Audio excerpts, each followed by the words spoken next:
Hi guys, how you doing? Hope you're all keeping safe. Today I'm going to teach you how to turn your AG or pistol into a laser ammo style dry fire targeting system for just $10.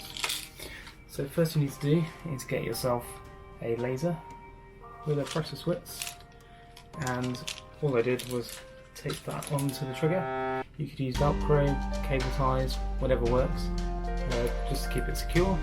And then the pressure switch, then basically that's the trigger. So when you fire, the laser comes on. If you then combine that with the laser hit app, you can then create a range in your house so you don't annoy the neighbours, or shoot holes in your wall, or get arrested by using airsoft guns in your back garden.